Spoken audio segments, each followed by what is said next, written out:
do roll call to establish quorum. So, Erica Jacobson here, Joe Ali, Present? Frank Visconti, not here, Gene Case, Here. Richard Keys, Here. Patrick Heffernan, Here. Vanessa Rossi. Here. All right, so we have 6 of 7 here tonight. We will amend that if Frank arrives after we go. So our first order of business is to review and approve the meeting minutes attached to today's agenda. This is from our meeting on Tuesday, February 6, 2024. Didn't know if any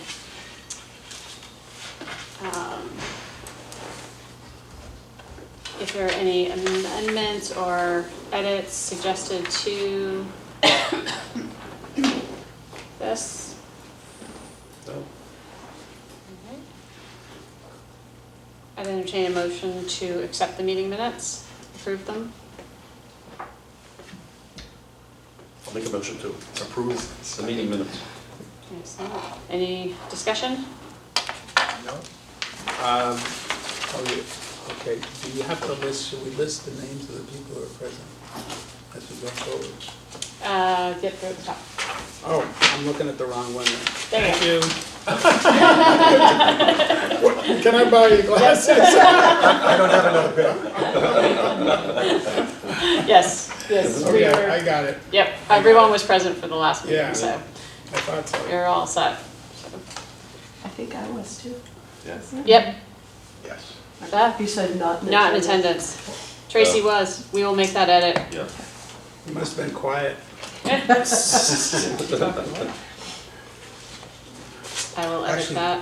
Tracy, that's when we were talking about the no snow, and I said, we're not gonna get any snow, and then like the next week, they said we were gonna have the blizzard of the year, and I almost emailed you saying, uh-oh, spoke too soon, and it Didn't turned to happen. rain, right? Yes. No snow day. Excellent, so I think with that one edit, we're good. Yep. All right, all those in favor? Aye. All right. Okay, thanks. Excellent, and then, public comment. To receive oral communications from members of the public, members of the public may address the Finance Committee for up to 3 minutes. The Finance Committee will not engage in discussion on topics raised during public comment, but may choose to add the topic to a future agenda. This agenda segment will be limited to 15 minutes. Are there any members of the public wishing to address the Finance Committee? Hearing and seeing none. We have no public comment tonight. I do want to share that attached to the meeting packet tonight are approximately, there are more than a dozen letters, probably just about 13 letters that have been received. All of them have been previously distributed to all members of the Finance Committee. I will give a quick overview. We received one from Steve Mangan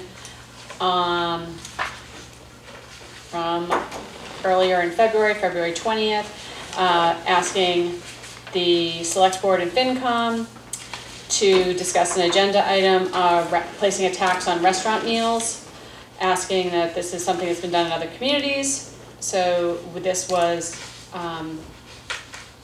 sent in earlier. We, per our own policy, we acknowledge all of it, distribute to the whole committee by BCCing it to avoid any conflicts of the open meeting law.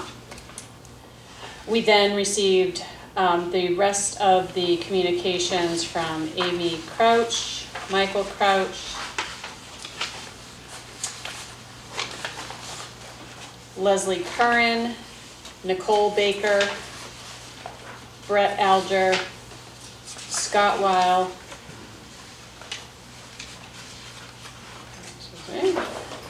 Catherine Gritzweil, Dan Linden, Jill Parley, Mimi and Paul Von Ross, Annie Bourne, and Karen and Jack Barry. And I believe that is all of them. Each of these were different variations on expressing support for the finance and select boards to support an override to fund the schools, library, council of aging, rec department, and town safety. At this point in time, it's kind of awkward because we don't actually have an override in front of us to support. So there's nothing really to address in there except for please thanking everyone for giving their support and advocacy to paying attention to the budget cycle and being prepared for town meeting when it comes. So we definitely received all of those. Is there any questions or comments on any?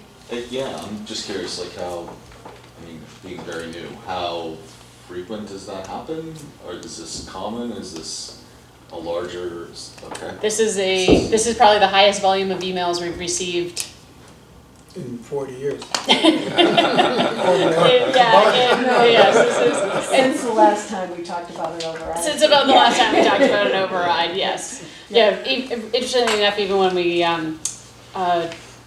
nobody made comments on via email much on the, like, when there was the town hall proposal last year. Even then, we didn't receive, and that was prior to having a strict communications. I do have one question probably. On Steve's request, that would have to be initiated by the Board of Selectmen? It actually was. They Okay. took it up at their last select board meeting and approved it. And so the paperwork has been submitted to the state. Okay, all right, Okay? good. I have a question. Yes. So if these people in the community have, so we don't have the override in front of us, but these people have either been instructed or they have the conception that they're supposed to come to us, so is there any way we can communicate to them that? I think by talking about it at the public meeting, we Okay. kind of can set the record straight Okay. that, right, as of this point in time, there's no overrides that look like they're being proposed. That, Okay. Because I Yeah. think these people all think I that. think that there's, Yeah. yes. So, When we had our preliminary discussions based on the numbers that were, it's a process. We start early in the season and things change between December and April when we actually go to town meeting. There are numerous iterations of the budget document. The last meeting that we had, we talked about, based on everything that was submitted for budget requests, including educational submissions, municipal submissions, if it were all to be funded, we would be looking at overrides for municipal services as well as educational expenses. Things have evolved. There have been numerous school committee meetings. There have been meetings of Whittier, Essex Tech. On the municipal side, there have been a number of meetings. We have resolved one of our employment contracts. Two are still under negotiation. So it evolves as time goes on, and I make adjustments to the requests. Doesn't mean they're not lacking in merit, but our resources are finite, and there's only so much we can do in any given budget cycle. So based on those amendments or adjustments, at this point in time, as of today, sitting here right now, we wouldn't need an override to fund the budget. Now, there's a meeting, like you mentioned, of the school committee tomorrow night. If they come in with a number that's different than what we've been discussing, then we could need an override. And that would go back to the select board, and they would They are be the the- ones They have to to either initiate it. initiate it, support it, or not. Can there be a citizens, For an override? I don't know, it's just a question I asked. I've never seen that. I never have either. Thanks, Jean, for bringing it up. I don't know how that would work because of the two-step for a general override, so you'd need town meeting approval. Right. So you might be able to get a citizen's petition on for that and approving that, but it wouldn't appear on the ballot unless the select board took a vote to put it on the ballot. Right, I know this too. Yeah, so I'm not sure that that can happen. I can find out, Just a Bill. question. Yep, Yeah, that's another thing, just state that we all, I think that we kind of take for granted each year, but each year there's new people who are coming interested in the town budgeting process, which is we cannot raise, this body cannot raise taxes any more than, that we can't just, that's not within our purview to do it, and any tax override that goes outside of Proposition 2.5, whether it be a capital or an operating, has to pass at town meeting and pass at the polls. So there's any idea that they are raising our taxes, there's, other than the 2.5% of the whole tax levy capacity, there's no other increase in taxes this year that way. I did think they made some very good points too, in their letters, all of the letters. Yeah. Yeah, they did, but I was just curious because the letter showed, you know, a general interest from the community, but it also, if it shows like that there's, I think, a general misconception maybe about how the process works, so I was just wondering like how we Yeah. communicate that to people. I know some of the people that wrote had written right after a school committee meeting, so it makes me wonder if they were told at the school committee meeting that this is what, you know, they're supposed to go to the finance committee, so I don't know, so that's, yeah. And tomorrow night is the public hearing on the school budget at Triton in the auditorium. I believe it's 6:30. I could be wrong, but that should be that's a posted meeting outside of.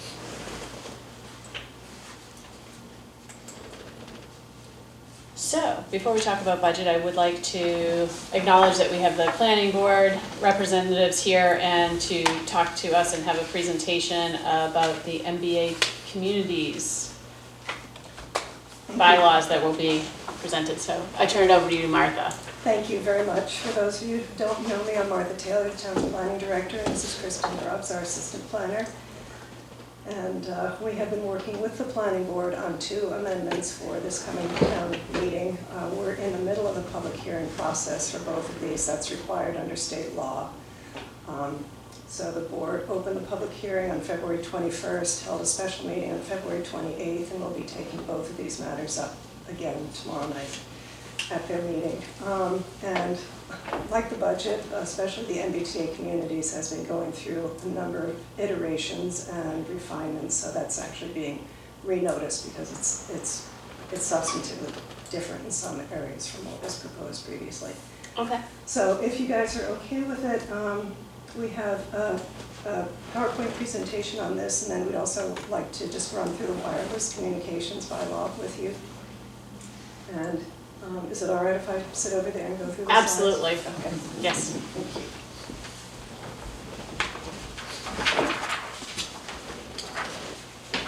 you. And you'll see MVPC's logo on these slides as well as the town seal because MVPC is our consultant on this. The state has been very generous in providing assistance to the town on the MBTA community stuff because it's very complicated and it's continuing to evolve. So we've actually taken slides from several of the presentations that they've made to us, and that's what you'll see tonight. So just a little background, and I'll try to be very brief on this, just for those of you who may not know. The requirements are based on legislation that was signed into law back in 2021 under the Baker administration. And the legislation requires that MBTA communities zone for multifamily housing. It's not a production mandate. We don't have to build anything based on this. The state has identified 177 MBTA communities in the state. Some of them have rapid transit, some of them have bus, some are adjacent. I'll get into Newbury status in a second. But the zoning requirements to comply with the statute are that multifamily housing must be permitted as of right in the MBTA districts, compliant districts. There can be no age restrictions, and they have to be suitable for families with children, so you can't restrict the unit size and say, oh, they're all going to be studios. Minimum gross density of 15 units per acre. And for communities other than us, they need to be within half a mile of a commuter rail station, a subway station, ferry terminal, or bus station. Newbury's a little different because we're categorized as an adjacent small town. So just a quick overview on multifamily housing. The zoning in Newbury is predominantly single-family and two-family. We allow single-family by right and two-family by right in most of the zoning districts in town, not all of them, but most of them. And so what we're looking for with this multifamily housing is what's called the missing middle. So if you see on the slide, there's sort of this bracketed area called the missing middle housing. And those are really, they're not the big apartment buildings, and they're not single and two-family, they're in between. They're the triplexes, fourplexes, townhouses, smaller apartment buildings, say 3 stories or so, and that's really what we're looking at here. There's been some misunderstanding. We actually do not allow multifamily zoning in most of the areas of town. We allow multifamily by special permit up to 4 units in the business, in the Upper Green Business District and in the Byfield Village Business District, and we also allow them as open space residential developments. So Caldwell Farm would be an example of that. We do not currently allow multifamily by right, and we don't allow anything greater than 4 units except in the OSRDs.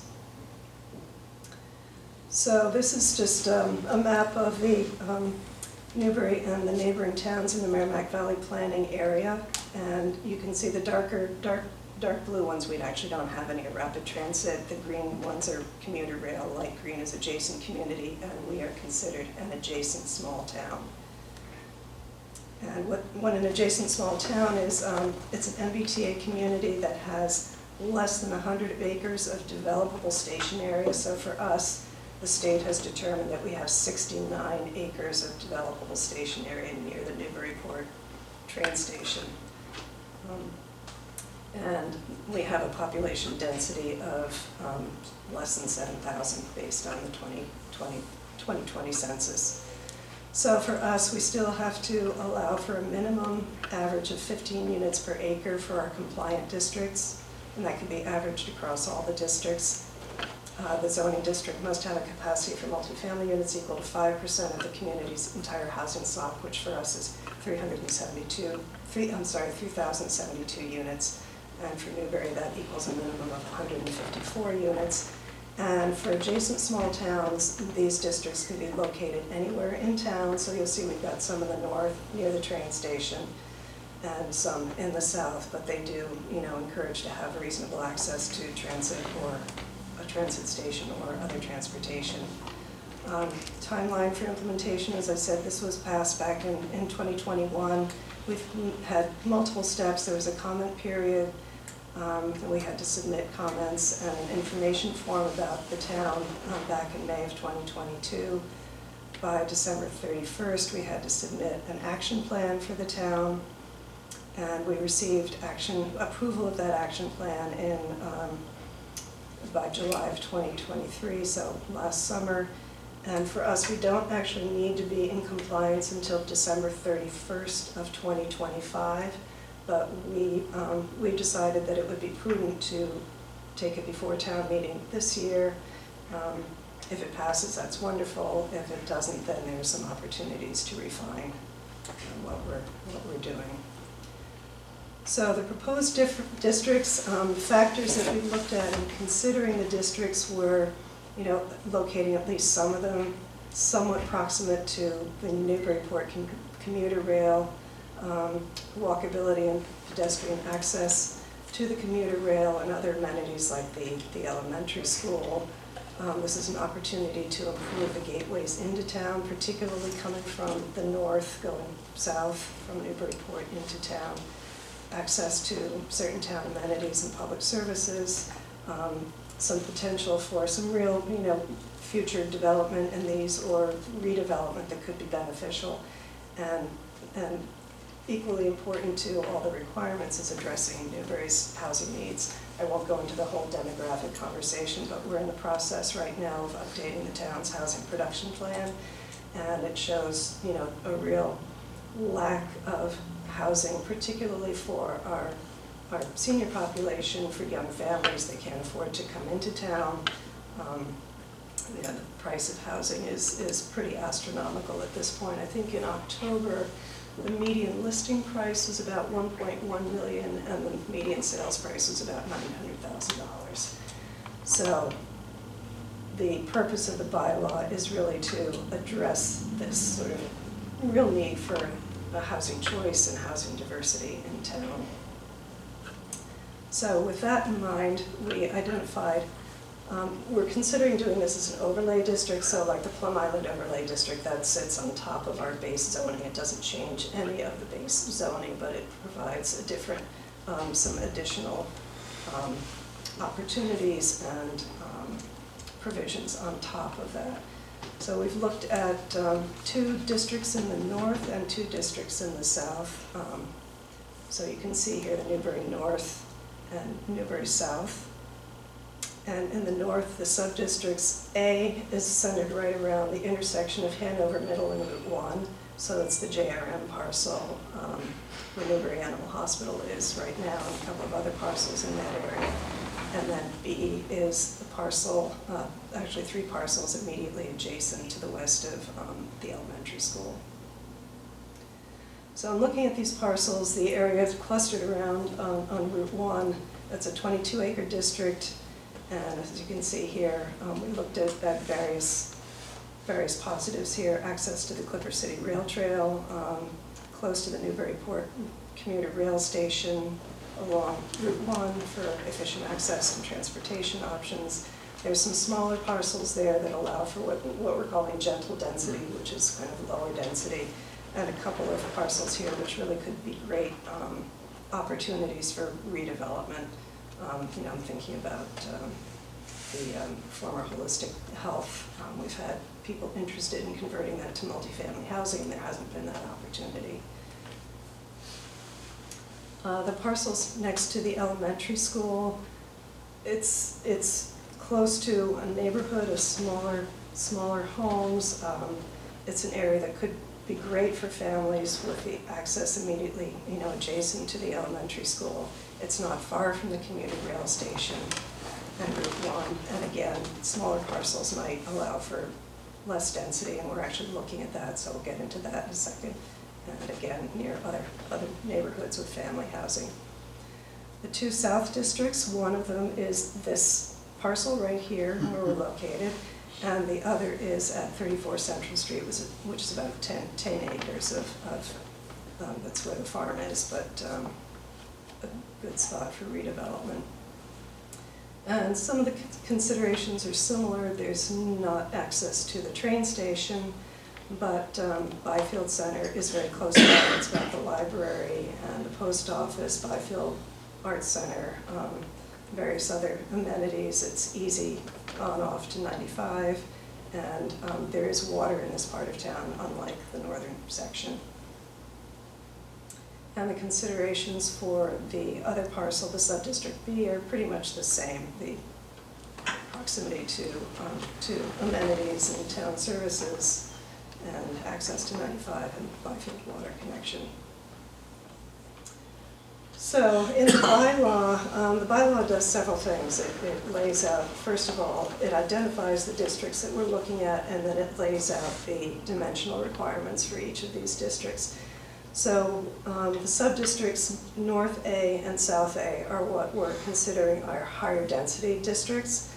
The lot size and the setbacks are based on what's in the underlying zoning right now. So we're looking at a minimum lot size of 40,000 square feet, maximum building height of 3 stories.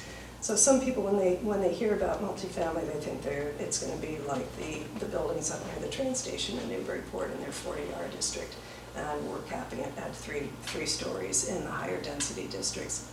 50-foot front setback, 25 feet side and rear, maximum building coverage of 50%, minimum open space of 40%, parking 1.5 spaces per unit, and a maximum density of 17 units per acre.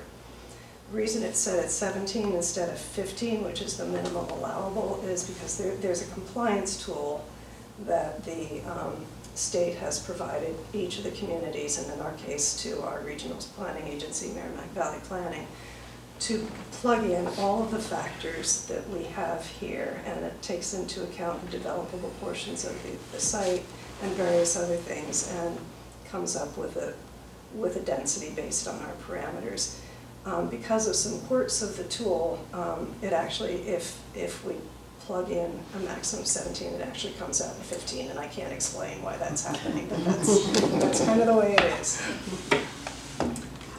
For the North B and South B sub-districts, we're looking at a lower density, lot area is the same, but we're capping the building height at 2.5 stories, setbacks 50-foot front yard still, but 60 feet side and rear, really kind of getting any development away from the adjacent properties. Minimum open space of 50% instead of 40%. Parking is the same at 1.5 spaces per unit, but 8 units per acre density. And just as a kind of a reference point, Oak Ridge up on Main Street is about 11.5 units per acre density, just, you know, as a visual. So the bylaw, in addition to setting the dimensional parameters, we have included an affordability requirement. We're allowed to include 10% of the units to be affordable at 80% of area median income. If we want to do any more affordability or a lower area median income, we would have to go through an economic feasibility analysis, which you know, at this point seems like it would just not be feasible for us to do that feasibility analysis. So we're looking at 10% of the units affordable in developments of 10 units or more. That's the threshold at 80% area median income. Even though the multifamily would be allowed by right, it still needs to go through site plan review with the planning board. So it would have to be compliant with the site plan review requirements as well as the requirements of this bylaw. So that's not a yes or no, it's not a discretionary permit, but it allows the planning board to basically control the appearance and other things and condition the projects. The bylaw also sets general design standards, which cover open space and landscaping and site design, how the buildings are placed on the site, what the buildings look like. Provisions to break down the massing and that kind of thing, pedestrian amenities and connections, and we've got some provisions for resource efficiency. It would also be subject to all of the state environmental protections, Title V septic restrictions, which for us with virtually no sewer, that will be significant. Wetlands protections, utility and infrastructure capacity, and that will be, you know, any developer who looks at any of these sites is going to be looking at what the capacity is, and those will be, you know, among the determining factors for what the actual build-out could be, which will be, you know, different from whatever the model number is, which is a very theoretical number. And then, you know, we'll need to take into account stormwater management and those kinds of things. If you've been following the case in Milton, if we don't comply, we know that the state will pursue legal action and we will not be allowed to apply for certain grants and will be less competitive for certain other state grants. The question was asked of the board quite some time ago, how much we've received in grant funding over the last 10 years. We've received $1.7 million in grants over that time span. But the important thing really is future grants going forward and all the opportunities of things that we've identified that need to be addressed, culvert replacements and various other kinds of things that we would not be eligible for. But the more important question really is what happens if we do comply. And this goes back to what I said in the beginning about really providing multifamily housing, housing choice, housing diversity. So, you know, it will signal to developers that there are areas in town where we feel multifamily housing is developable versus areas that we feel it's not, and sets the design standards that we were just talking about to control what these developments look like, unlike with a 40B, where they can come in and basically propose something that doesn't meet our zoning at all. And will provide more choice, diversity, and affordability to meet the needs of our current and future residents. So that's the quick overview. So any questions, comments? So you come up with like water, so you said this one had water. This one has water. The other one, And how would you list that as an issue to resolve? you know, I wouldn't say it's really an issue to resolve, because it's going to be up to the developers. Okay. You know, for projects down here where Byfield Water serves the properties, they'll still have to go to the Byfield Water District and determine what the capacity is for any particular site. All right. And for sites without water, they'll have to look at, you know, what the well capacity would be, and same with septic. Yeah. We don't have to provide that infrastructure. The developers will have to provide that, and they'll have to, you know, for any of these properties, they would have to go in and do perk tests and determine, you know, what it could support. Okay. And the model of how many kids, how would it impact the schools? I don't really have data on that. I know from talking with our consultants, the MVPC, they have access to a number of studies who said that the impact on the schools really is 0 to minimal. Okay. And And on one the- last one. So you listed the rail trail access. Yes, So remember a couple of years ago, we did the Zoom meeting on the rail trail, and you know it ends on Parker Street. So- right. And the railroad still had a sign that they were renting, and we couldn't go any further. So would that rail trail go right there to connect? It's not, well, it's not intended to, but there could be sidewalk improvements and things that would They'd allow have to for be access to sidewalk, rail trail, yeah. Yeah, because we've got extra traffic now on Parker Street, everybody using the rail trail. So, That's great. yeah. Really. We can walk those dogs. Right. Yes, yes. Right, and it is going to be extended further, you know, across from the end of Parker Street and down Parker Street on the Newburyport side to the train station, so. The developer is Yes. responsible. Yeah, Yeah. Eddie Yeah. Hill is He's responsible. a little slower. Yes, Finished. yes. Okay. That's what I, thank you. So, and, you know, there will be, you know, some benefit for our tax base as Yeah. well, getting these multifamily developments. Mhm. Good.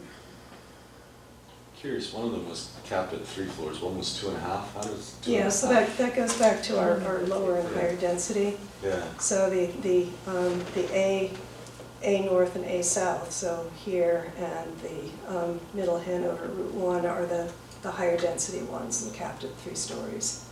and then what's 2.5? And so 2.5 would be 2 stories plus attic space with Oh, dormers, attic basically. space. Yeah, Okay. sorry. Alright. That's what you're. That's what I was It's like 1.5 parking spots. Yeah. Is that, there's a development in Newburyport on, like past Haley's, you know, On the right. yeah. Boston right. Way. Is that a affordable housing similar to this or no? I've never No, I actually. don't think so. I That's think you're not- actually talking one on Route 1 that's on the northbound side, that one, or? Yes, Well, the one, yeah, the one There's that's, 2 of them. yeah, there's two, no, yeah, I don't mean the one that's right on the, right Oh, across the from one Haley's, the that one David that. Hall is doing? Yes, the one that Oh, David that Hall one, is. yeah. Oh, that that's- is. That's totally different. That's, Yes. that's nothing like That's a that. sustainable, Sustainable. Sustainable but That's not why you see affordable. the. Sustainable, that's not, yes, Okay, and I What's believe the those are all timeframe again? rentals. Those are rentals, yeah. They're all Yeah, rentals. Yeah, Yeah. so- Yeah, so the time frame on this is we don't need to be in compliance until December 31st of next year, but we're aiming for this That's a good town idea. meeting. So if, you know, if it passes, wonderful, because that gives us, you know, the opportunity for people to move ahead with development right now, if there are spots that are identified. If not, then there's some time to refine the bylaw based on comments that we get. What has been the sentiment of the comments thus far? If you had to summarize. There have been, I think, more questions, really. We haven't had, and correct me if I'm misspeaking here, we haven't had really much, there haven't been many questions about the sub-districts that we've identified. We were looking at a fifth for a while and decided it would be better to just narrow in on these four. Any questions have been regarding the density and, you know, some encouragement to do what we've ended up doing is having 2 higher density ones that will comply, and then 2 lower densities which still provide the housing choice, but are not intended to actually be in compliance as they're written. But we've gotten a number of emails which have all been very positive and supportive. Martha, So, are you looking for, like a vote of support from the finance committee, or? well, I know that often when you go through the warrant, the finance committee will take votes on the various Yeah, or articles. some we don't. And there's some that you don't, often zoning ones you don't. Yeah, This but this one, one has, you know, this one's a little different. anything that has to do with, we could actually do it on almost anything, because most everything has a financial Right. impact some way or another. Right, But right. this one, I think, has some significant financial potential for the town, from what you've said. So, Right, so, and certainly what we wanted to do tonight is just kind of Okay. introduce you to it, help you understand it, in the hope that perhaps you would be so as we supportive, get but, to it. or also able to answer any questions, because I wouldn't be surprised if some questions come your way Yeah. at town meeting or before. And I think, you know, I know that from the time I first heard about this when it came out, I think I was in this room for one of these meetings, one of the select board meetings when this was first discussed. And the 4 districts seem to be well thought out. I think that I'm gonna say something and it may open us up to something, but there may be people who think that we're gonna zone this so that we get kicked out, so we have to build a town hall. I can see that line of thought among some people, and I want to, because this is where we are renting space, and if we zone it for housing, we're saying, which is, we understand it's just being zoned, it's not a zoning, yeah. but it's not a housing mandate, but I just want to acknowledge that, The I know conspiracy there's- theory, right. thank you, Right, Yeah. you said it, not me. Yep. yeah, Social Oh, media. I see what yeah. you're saying. and 20 years from now, potentially there could be nothing in these areas. Right, I mean, there I'm could be, not, right? And we thought about that. I think one of the reasons we thought that this would be a good site is because it's had many incarnations Yes. over its life. It was a Yeah. Howard Johnson's at one point, it was a flea market when I first moved here. Yeah. So it's had a lot of different lives, and it's also, the redevelopment potential for doing something here could be very positive, given, you know, the amount of impervious surface that's here right now and all of that kind of Yeah. stuff. It could benefit the site. It's in a sensitive location on the Parker River. So, you know, we're really looking at it for the potential for redevelopment. There's nobody knocking on the door right now saying, hey, we want to do that site. But it seemed to make sense in the scheme of things to allow for that possibility in the future. What about approach for education for the community about this? The public engagement, Yes. yeah, that's kind of the next step that we're Will going there to be something before town? Yes, that's the intention. We're trying to figure out, we've had a lot of meetings ourselves, the planning board with Merrimack Valley Planning, where they presented our first session of the public hearing on the 21st. They noted that they've had 11 meetings with the planning board, and including the joint meeting with the select board back in December. So there's been a lot of that out there, but now we need to really do a bigger outreach and education process, and we're still trying to figure out exactly what shape that will take. Good. for one, I thank you for being proactive and being ahead of this, because, I mean, as we are all appointed by the select board, we do need to make sure our town is in compliance with these laws, and especially for our vantage point, that $1.7 million grant money that we've received over the last 10 years, and then potential for grant money going forward, we would never want to put the town in a position of saying, we don't need that or want that type of support. I don't know that, and not to mention what being in non-compliance and having the Attorney General file suit, that would be a very expensive option to look at, and one that we would not want the town to walk into. So I think coming into compliance, one way or another, is definitely the way we need to be thinking. Yeah, I mean, I think compliance, just because of all of those reasons, is, that's really important, and it's also really important, again, because the housing need in town is so significant.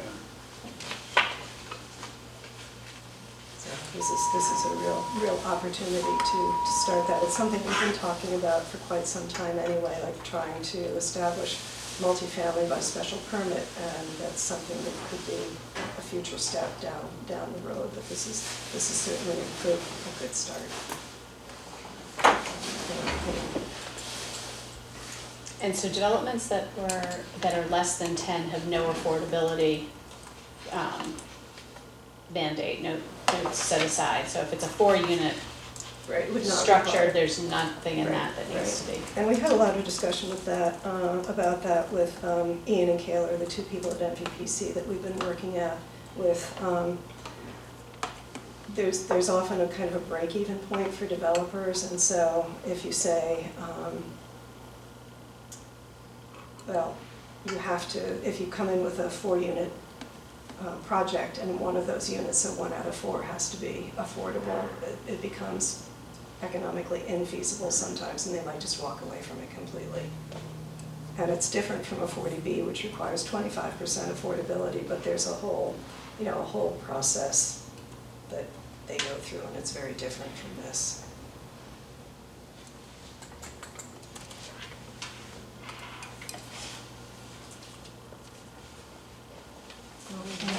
Any other questions? Well, thank you very much. So if we may take a few more minutes of your time, Yes, Cell towers. the cell tower one. then we go to the cell tower one. Did the cell tower one, did we have, am I thinking that we had something like this a couple of years ago? Yeah, so two years ago, in 2022, we did a major revision of our wireless communications bylaw, and that really brought it up to sort of current time in terms of FCC regulations and various other regulations. And at the time, our consultant, David Maxon of Isotrope, he started this actually in 2020, and then everything got put on hold because of COVID. But he did a drive test through town and identified areas where we had very limited to very poor coverage, and he made some recommendations on locations where he thought it would be appropriate to expand our tower district to include those locations. Do you want to? I mean, you've just said half of it, so like, we want to respect your time, so if you want to just show them the parcels, I'm fine checking in. All right. We just had the public hearing with the planning board, so these slides are from that, but they're not a lot, so we can just jump to the. All right. Yeah, so this basically is the purpose of the bylaw, which is what we just went through.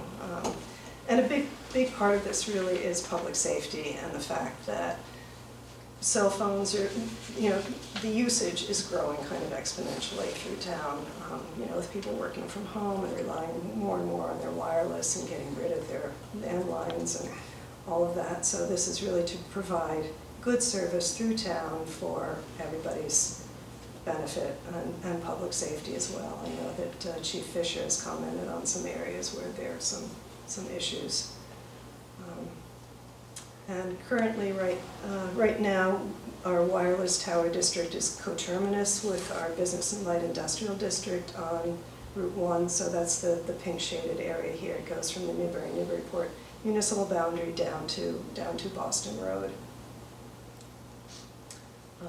I just talked about this, the drive-through with our consultant, and his documentation of areas that were underserved by wireless, and particularly the concern for public safety, his recommendations. So there were 2 properties that were identified as part of his study that he felt could be very beneficial. One is actually the location of the highway barn over on 1A. That portion of town is kind of in the shadow of Old Town Hill, so we've got a couple of towers that you can see on Route 1, but Old Town Hill blocks that, and we know particularly around Black Duck Circle and so on, people drop calls all the time. I know Select Board Member Walker has trouble around his house. So that was one prime site, and the other was the Triton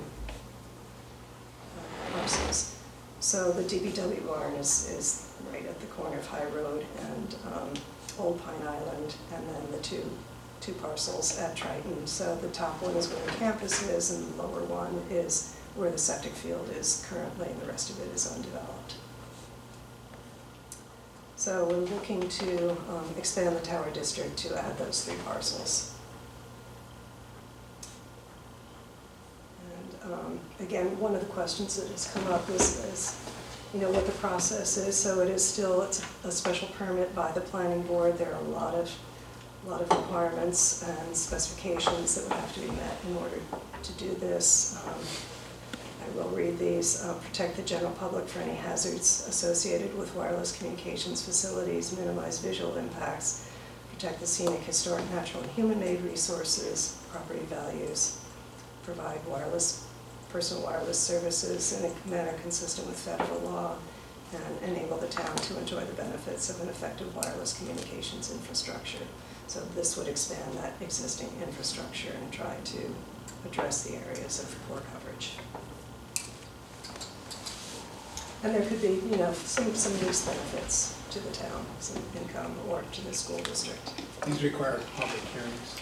And it would be public hearing, a special permit would be a public hearing with the planning board, and if they're in any, wetland resource areas, it would also be public hearing with the Conservation Commission notice of intent.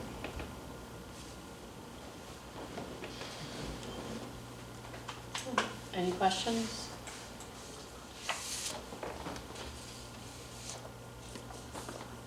I'll definitely look back. I think on this one, we probably had a no recommendation, mostly, not that we didn't recommend it, but we had on this bylaw, I think we did will of the town, as it was not, Well, I think so. I think that's what, I'll look back You at. can look at it. Can they look back at Yeah. the year, But- but I think this is definitely, the more times that you talk Yeah. about it in public, the better. The better.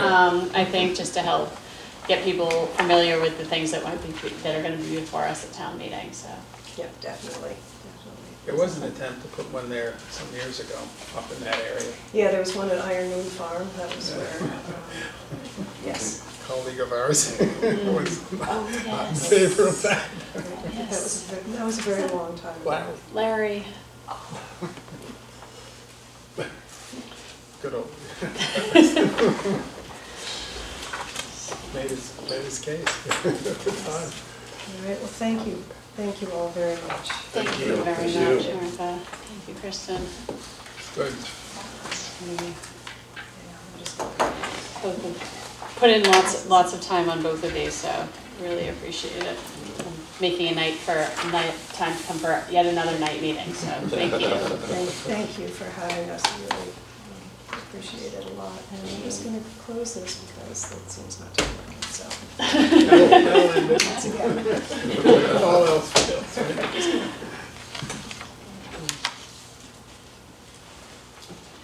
Excellent, so on to our next agenda item is our town administrator's report.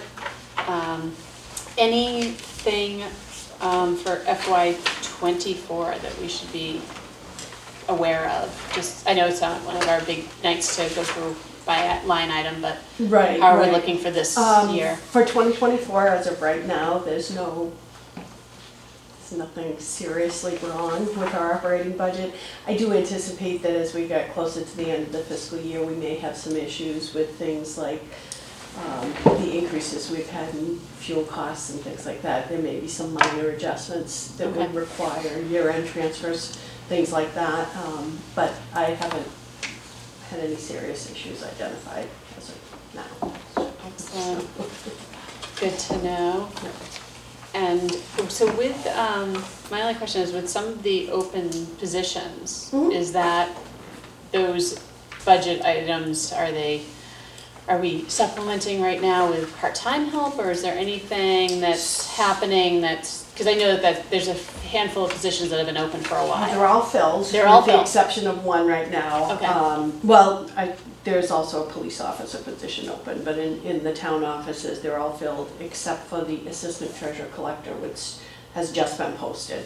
Okay, The others, thankfully, help is on the way. They're not all seated yet, but Okay. the offers have been made and they've agreed to take on the positions. One of the things that the HR board has been helping us with, a lot of the positions, you know, we had people who were serving in them for 25 years and have retired, so there's been significant issues with what we were paying as compared to what the market's been requiring in order for us to be competitive.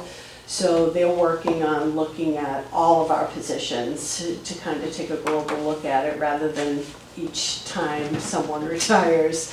So they're actively engaged in that right now. So there have been some issues with what the position was paying, what we had to offer, but given that people have been out of the positions for a month or two, hopefully we'll get through the end of the fiscal year, but you'll see those things addressed in the 2025 budget.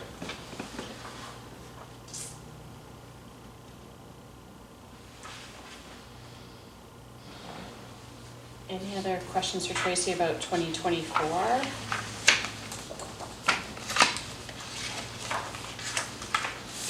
To know, looking ahead, how are things looking for 2025, fiscal year 2025? Well, again, as I mentioned, it's Draft. evolving. It's draft. Draft and evolving. Draft and evolving, but I thought maybe we could take a few minutes to just kind of go through the warrant to get an idea of those items that we're gonna be addressing at the annual town meeting. Excellent.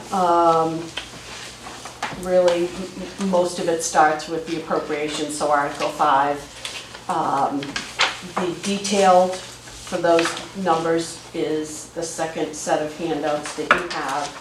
So, just going through that quickly, overall, the non-represented employees will be looking at a wage increase operationally for up 2%. We don't have steps or columns or any kind of movement, so 2% is 2%. That's what they can be expecting this year. With the exception of employment contracts and collective bargaining agreements, which I mentioned to you, the 3 that we have this year that will be expiring June 30th are the firefighters, the police, and the library, which isn't expiring, it's a brand new contract. So the Teamsters are now representing our librarians. The police contract has been settled, but still needs to go to a vote to finalize that. Firefighters, we're close, I think, I hope. And librarians, we have only had 1 session, so the goal is to have them all resolved in advance of town meeting, but whether or not that happens, I'm not 100% sure. We've had some slight increases in software packages, things like that we see from year to year.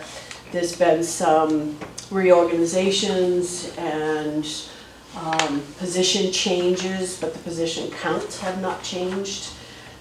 So not new people, but new roles. We've expanded some of the existing roles. For example, what was formerly known as the executive administrator is now becoming the assistant town administrator. Let's see, what else is we have a new auditing firm coming on board. We had a previous firm, I think was here, well, I know they were here for a really long time because I worked for them my first job out of college. And Newbury was actually the second audit I ever performed back in 1987, so they've been here for a long Yeah, because- It's time. been since the 80s. Yeah, so they retired, their firm retired, and we have a new firm coming on, so there's a slight increase there. Most of the adjustments that you'll see in the expense line items are just based on actual expenditures in the previous year. You see in IT communications, we have some big changes coming, most of them related to cybersecurity. Municipalities, school districts, hospitals are becoming kind of low-hanging fruit for those types of attacks. So we'll be beefing up our cybersecurity measures, and which includes training for all the staff members. We were awarded a grant from the Commonwealth, so that will all be happening for free, which is great because they are indeed our first line of defense when it comes to those types of attacks.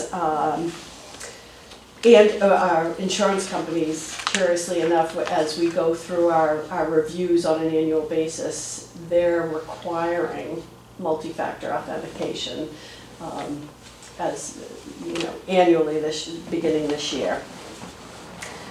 Increases in elections, obviously that's driven by the number of elections that occur from year to year, Yep. so that goes up and down. Management, just looking at some of the bigger things. I mentioned that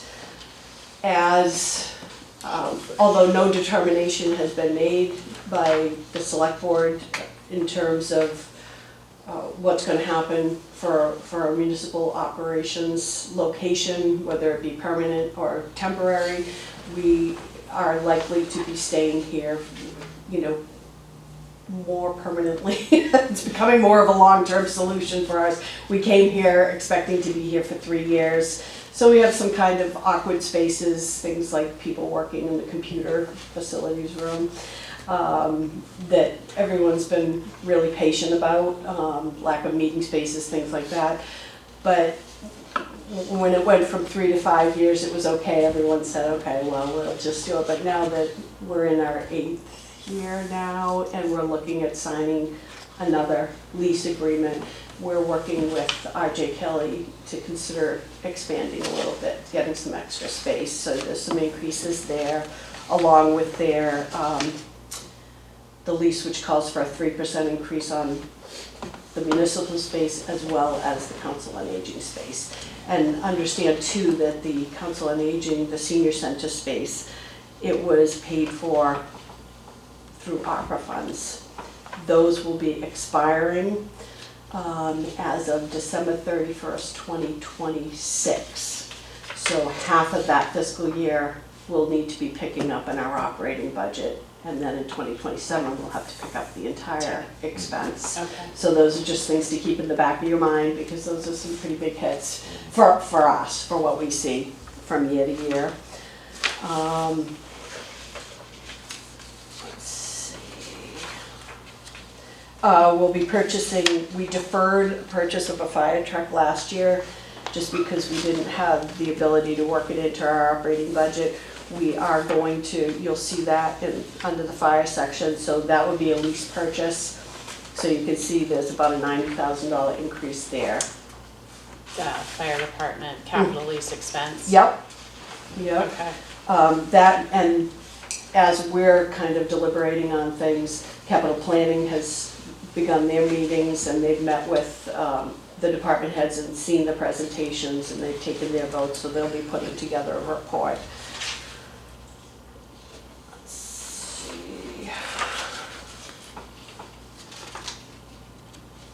We regionalized, I think you're aware of the fact that we regionalized our animal control services with some surrounding communities, so we had a little bit of an increase there. We knew it was coming. At the time, they only had one full-time officer that was going to be servicing all the communities, so as part of our deliberations early on, we knew that they would be hiring a second person, so that's what you're seeing, an increase there. Triton and the other educational costs, we're looking at, right now, obviously, again, it's evolving, we'll know more after tomorrow night, but funded in this budget presentation, the draft presentation, is a little bit over 7% increase in the assessment.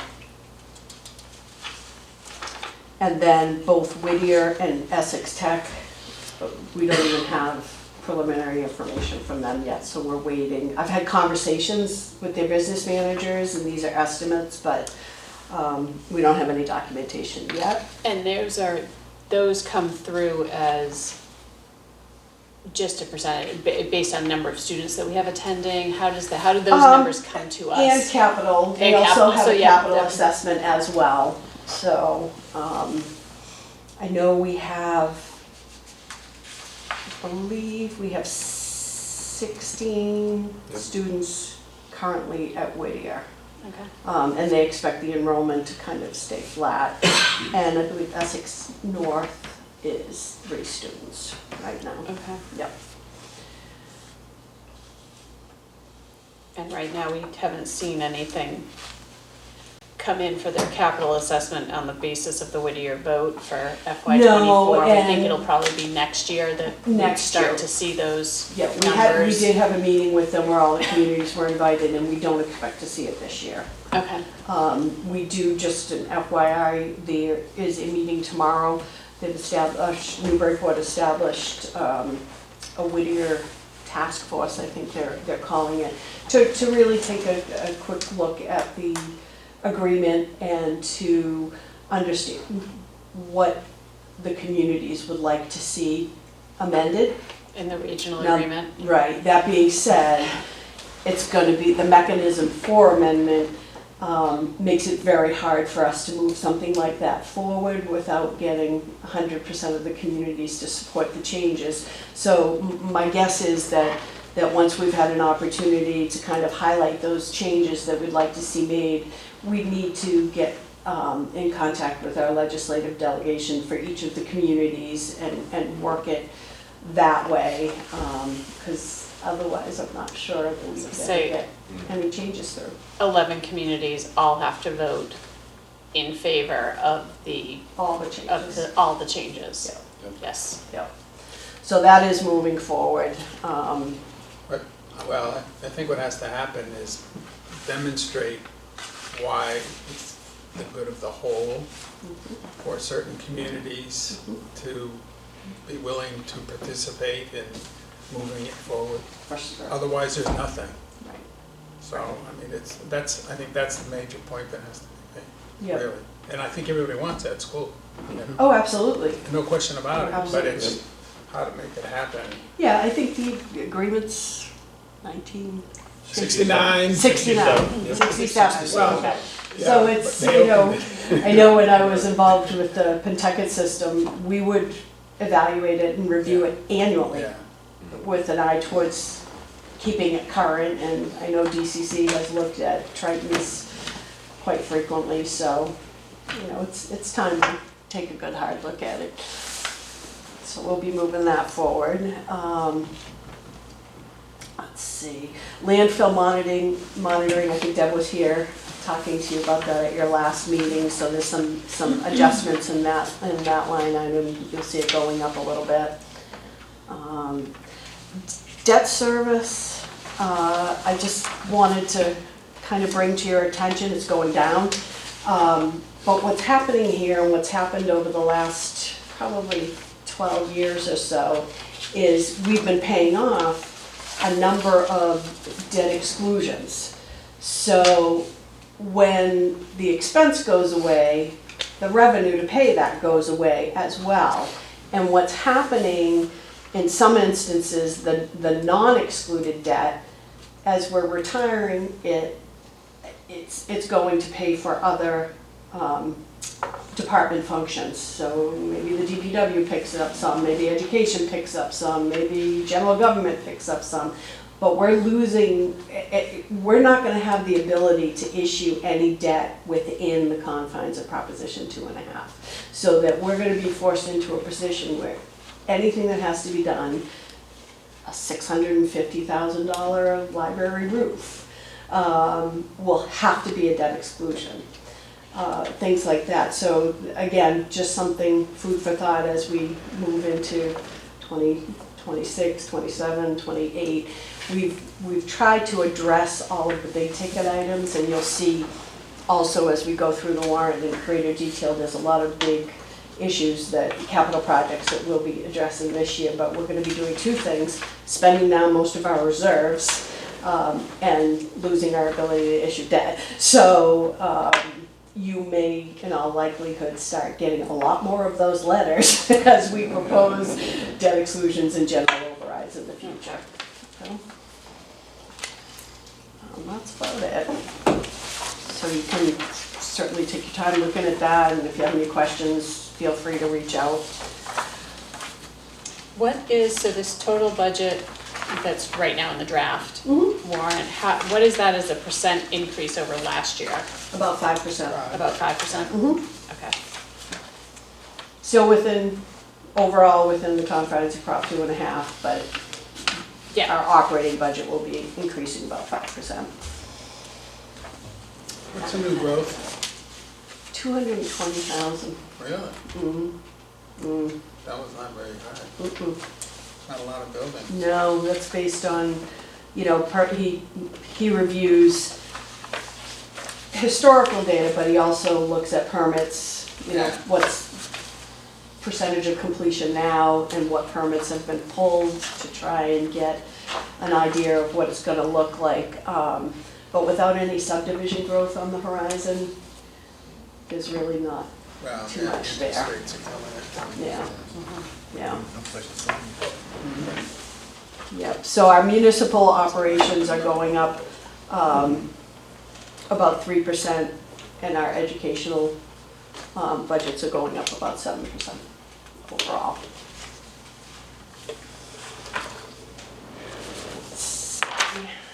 And then we get into our special articles. So for some of you, these that attend town meeting, these first few will look very familiar. We try to keep them at the beginning of every warrant because we want to make sure people think about these things and are aware of them and remember from year to year, because nobody wants to, it's kind of hard to say, oh, we're gonna put $100,000 into our stabilization fund. Well, what are we getting for that? Well, it's not like buying a fire truck or a police cruiser or something like that. It's just money that's going into this fund that the capital planning committee uses to purchase our capital items. So right now, I think we've only got, about $217,000 in there. So it's not money comes in and money goes out, but we try to make sure every year we're conscious of it and we're making a deposit into that fund. It used to be larger. We used to put more in there, but this year we've the last couple of years, we've been reducing it. 2/3, right? Mhm. 2/3 in, 2/3 out. No, they changed it. Oh, they did? Majority in, 2/3 out. Oh. Okay. Yep, Oh, they that's- changed yeah. it. Okay. Yeah, with the All right. Municipal Reform Act. Other post-employment benefits, another not very attractive item to fund. I noticed our costs went down though. Our costs did go down, which is great, I guess. But this year is the year that we have to do another actuarial evaluation, so, valuation, sorry. And so we'll get a more detailed look at those numbers. Our PEG access, so everything you see, our public access television, the equipment that you see here, that's all budgeted in that line item. That's a revolving fund, the money we get from the Comcast fees goes into that account and we use it. It's very specific what the state will allow you to use it for. Are you seeing any changes to what those fees that we're receiving? They're declining. They're declining With all the streaming, yeah. and Yeah. Not With- as much as we thought it would, but it is declining. do we have a similar agreement with Verizon? We have no agreement with Verizon. Because Verizon is in some of our neighborhoods. Some of our neighborhoods, yes. Yes. But we have no contract with Verizon at the moment. But we're aware of that. Yeah, we didn't know until someone called and told us it would be installed, since we had no contact from Verizon at all. We have it, we switched Oh, from okay. Comcast to Verizon because they are Good to know. available in the month, Okay, in our neighborhood, so. good. The recreation revolving fund, the municipal waterways, both those revolving funds, we do this every year. The amounts really don't change significantly. And then we have our ambulance enterprise fund. Nothing out of the ordinary there. That's funded by the user fees. This year, they're going to be asking to purchase a new ambulance, so 11 and 12 go together. We need town meeting authorization to lease the fire truck and the ambulance. So there'll be a motion made to get town meeting's approval to allow for the leases. And then under Article 12, you'll see the lease purchase amount. It's a 10-year lease. And they also want to use the ambulance enterprise free cash to purchase a power load stretcher. How much does an ambulance cost? Oh, they're pretty expensive. $500,000. All of our equipment has gone up significantly. We used to purchase a cruiser for like, $38,000, and now they're $62,000. So it's pretty significant. And you can't get them. I mean, you put it on order and it can be 2 years before you get it. So. Article 13 may look a little different to you from what we normally see. Very different. Yes, so this is, I was at a meeting recently, actually it was the Whittier meeting, and the managers got to talking about town meeting and it coming up, and this was something that came up. A lot of the communities are using this now, consent articles. So rather than having 58 articles on your warrant, you consolidate it. If you've got a lot of things that are going to come from one funding source, like in this example, all of these purchases are going to come from free cash. So rather than have all separate articles, it's presented as a single article with all of the expenses listed out. Anyone can still put a hold on it. It can be turned down, it can be amended, the amounts can be changed, but rather than, going through the process for all the individual articles, that's the way it would appear. The select board haven't voted on this yet, so that could change. It could go back to the old way, but this is just a different presentation for your review. They're all one-time expenses. Yes, yes. Yep. I like it like this. The bylaws, Martha gave you a good overview. And then, let's see. What do we have in free Those are cash? always so What's long. our free cash balance, by the way? So Free cash long. balance Free cash is, balance? I don't have it. $3,504,712. Okay. what, 3,000,000? 504, 712. Yeah. And at the end of this town meeting, should all the articles that are presented in the warrant, the draft warrant, be approved, we'd only have a little over $1 million left in our free free cash. Yep, yep, So we have to wait till we see what happens right, right. Yeah, you never know. at the end of it. Yep. The wireless communications. Oh, then we have 3 articles for the solar landfill. Is it only 3 or is it 4? I only have 3. Am I missing one? Is that us? So. I'll take a look at that. There may be another one coming. But they're just authorizing the selectmen to negotiate, let's see. Yeah, they're pretty much authorized the selectmen. Yep. And authorizing the select board and the assessors to enter into the tax agreement. Right, the pilot agreement. Right. And the on-bill credit agreement. I think Right. it was. Right. Yeah, that's 17. So those will ultimately have a financial impact, but I don't know how you want to see that, whether or not that's something you want to weigh in on. And then Article 29, so you may recall, we had some conversations, well, we kind of reseated our finance committee because we had a bylaw that was in conflict with our Select Board Town Administrator Act. What this Article 29 is going to do is it's going to remedy those conflicts, so members of the Finance Committee can still serve on the Capital Planning Committee. Members of the Select Board can serve on, I think we had someone serving on the Municipal Vulnerabilities Task Force.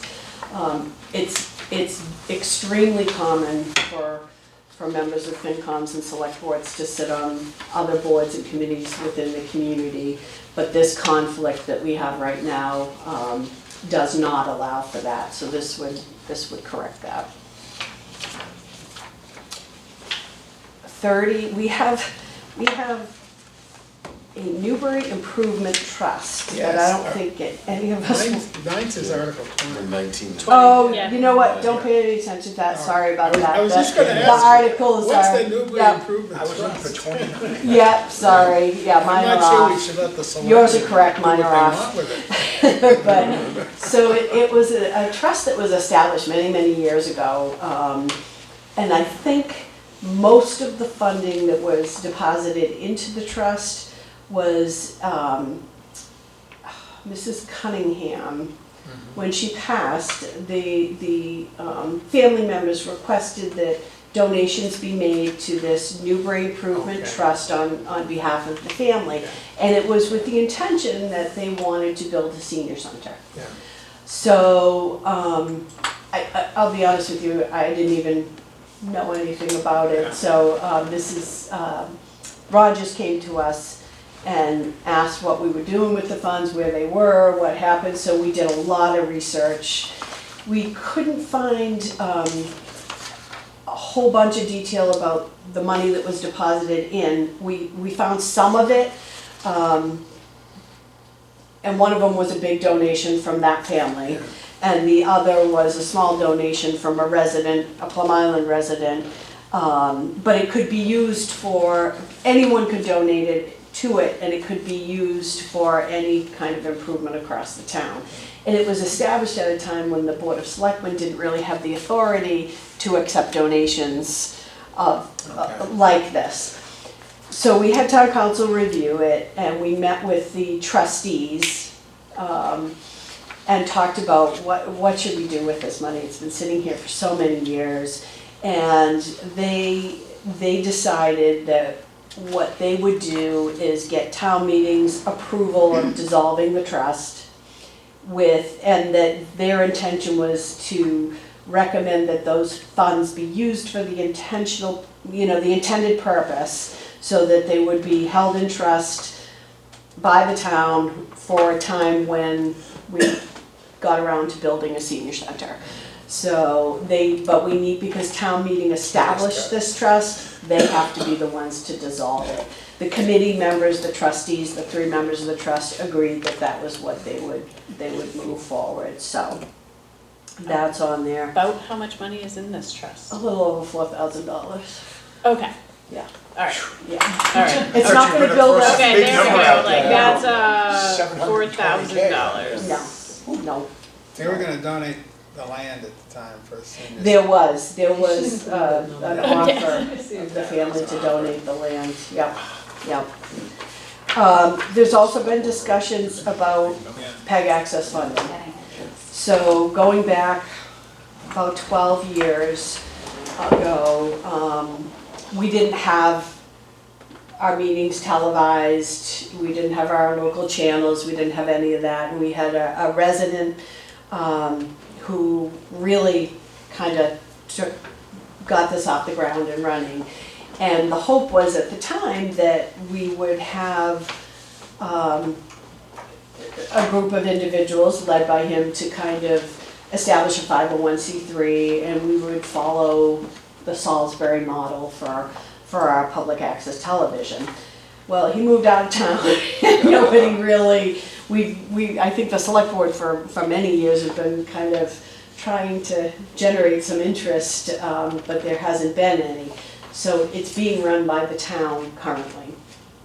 And we established it as a revolving fund, so you have two ways to run this program, and you can either have it be a municipal revenue, so that all the proceeds from that contract, as we discussed, would come into the town, and you'd establish a line item budget for PEG access programming, just like you have police department expenses or, town administrator wages and expenses. You would have the same thing for PEG access programming, their wages, their expenses. We vote it as a special article now, but it would just become part of our operating budget, and those proceeds would just go into general receipts. Or you can do what we chose to do, and I recommended it. At the time, it made good sense to do it that way, because we were hoping we would get this really robust, vibrant programming. So we keep it in a special revenue fund, and it would be used for those purposes allowable under the general laws. So this fund continues to build and build. Right now, I think we have, let's see, $993,000 in there. And we also would have been able to build, if we were going to do the town hall project, say, we would be able to build a studio with those funds, but nobody really wanted to do that either. So now we've got this big pool of funds which can only be used on limited items, which it costs us about $83,000 to $85,000 a year to run. So the question is, what do we want to do?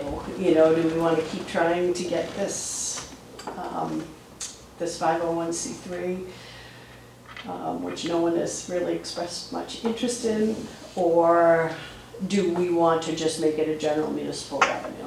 So that, I just throw it out there to you guys as the finance committee to kind of think about it. Be great to hear your ideas, suggestions, what you think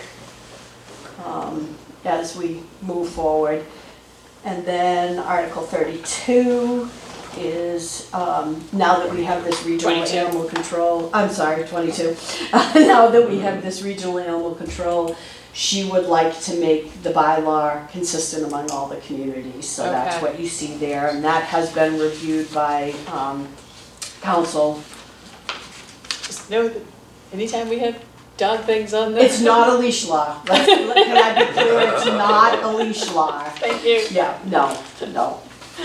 Not a leash law, okay. So that's what we've got. That's the meat of the Okay. warrant to date.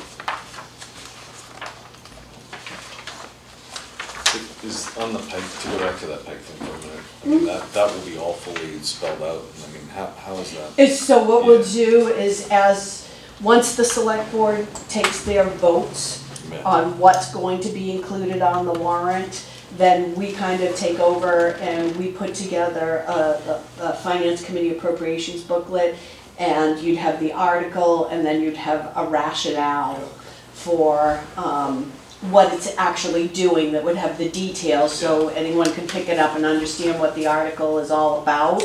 And then you as a board, as a committee, would vote either approval or disapproval. Yes, We yeah, have to right. vote on every one of them. We vote on every one of these on whether or not we recommend or not recommend that, and that date of that meeting is gonna be Tuesday, April 16th, if I have the dates right. It's in the schedule of upcoming meetings. This is just to kind of keep us on, next week there's a joint meeting with select board for a warrant review. Which will be much of what we talked about. Which will be a lot, tonight. yep. And then Tuesday, March 26th is just a regular select board meeting. Right now, we have a Tuesday, April 2nd finance committee meeting. I'm not sure That I'm would sure be we'll only- have, Wouldn't we have to take a vote then? we won't know, because the select board is not signing the warrants until April 9th. But they will, Have to have, that's when they'll sign it, but on the 12th, they'll be deciding if anything's coming off. Okay, March 12th, Yeah. they'll decide if So you'll anything's. know what's gonna be on the warrant Okay, when you leave that night. that night, Yep. and then, but we can't vote to, can we vote our review before they sign the warrants? Oh, sure. We can? Yep. Okay. All right, I know in past years we've done it, we tried doing it at one meeting, it was a disaster. That was a bad one, that was not a good way to do it. Okay, so we might not need that, the April 16th meeting, if we do it on the 2nd. If we do it on the 2nd? Yep. Okay. All right, I will.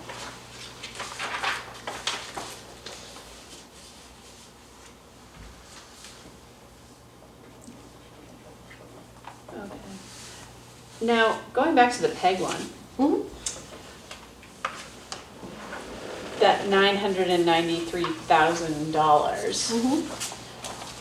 Will the select board make a recommendation on what to do with that money as a lump sum? Would that become, So what would happen, just say, everybody was in agreement, that's what we're gonna do, town meeting was unanimous, they supported it, so that money would be moved into the general fund. At the end of the fiscal year, that would become a component of free of cash. free cash? Yeah. Okay, so Yeah. it becomes free And cash, it could only be which, spent by further By appropriation of town meeting. town meeting. Yeah, Okay, so- all right, so it doesn't go into operating, it would go Nope. into free cash, and The revenues in subsequent Subsequent years years would would then go into go- the operating budget. budget, Yep. okay, Yep. all right, okay, so that's a. So what I think is, are there any questions on the draft warrant as we see it right now, our preview, again, draft, not final? No.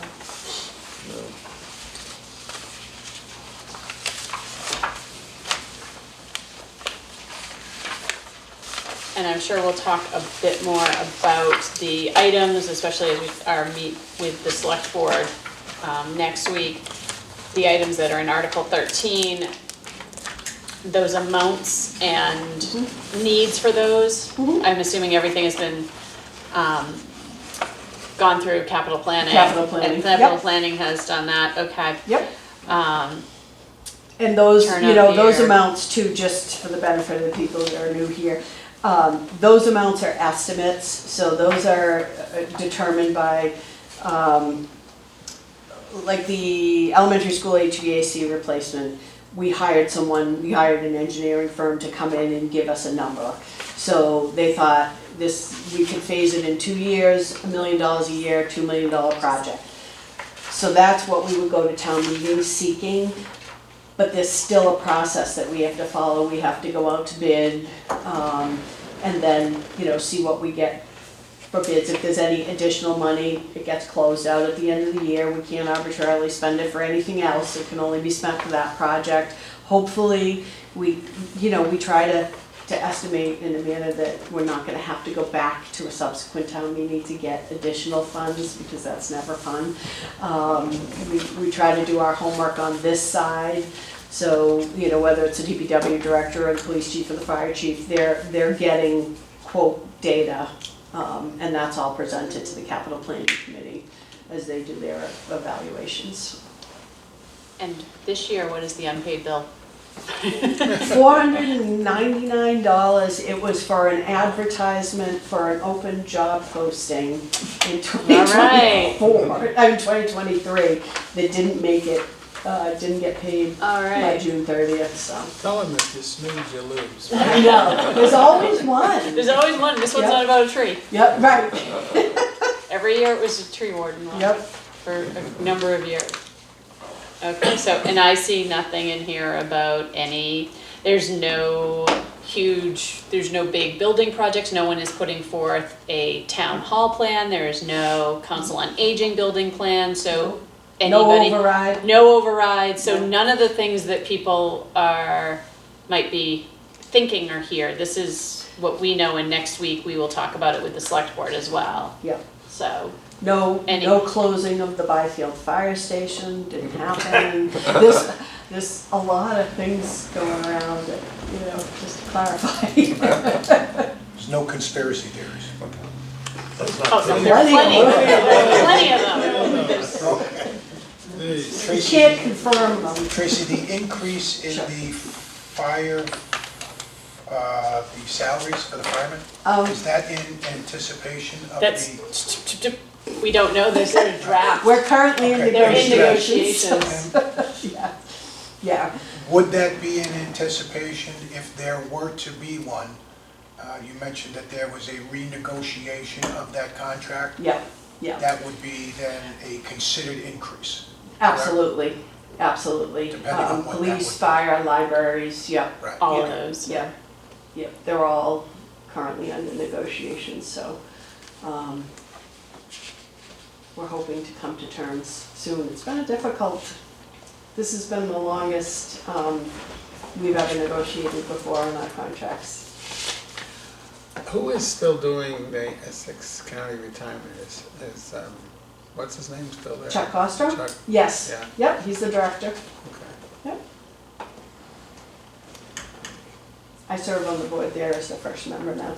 Oh, really? I got elected, I don't know how that happened, but. So, any other business before us? We don't have any old business items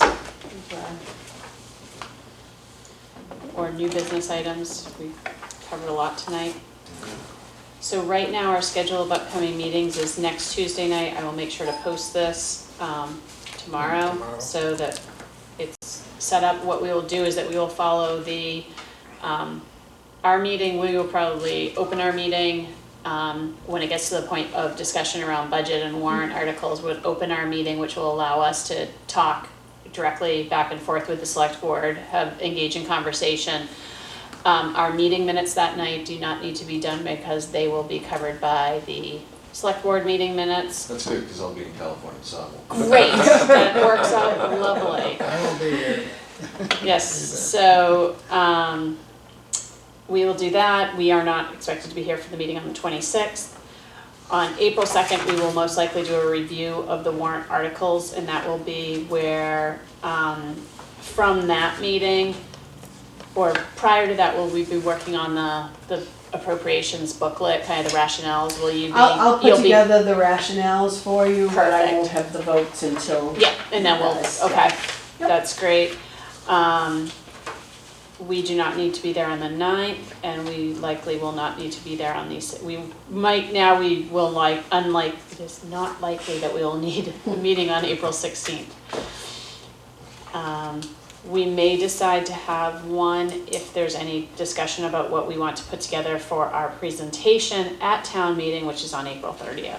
So we'll make sure to touch base on that, on who wants to speak and make presentations. And this year we'll be at the auditorium at the high school, not at the elementary school. There's more ample parking, more ample seating, and there will be plenty of clickers. That's what I'm told. That's what I'm told too. So, and nothing on the town election. Town election is positions, but there's no overrides. Correct. Increase their budget for clickers, so Oh, Someone had mentioned one for every registered voter in town. I think that was me. 5,800 plus. So, there's excellent. a term for what happened, but I won't use it. So, I know what it is. entertain a motion to adjourn. So move. Second. All those in favor? Aye. All right, meeting closed at 8:48. Thank you.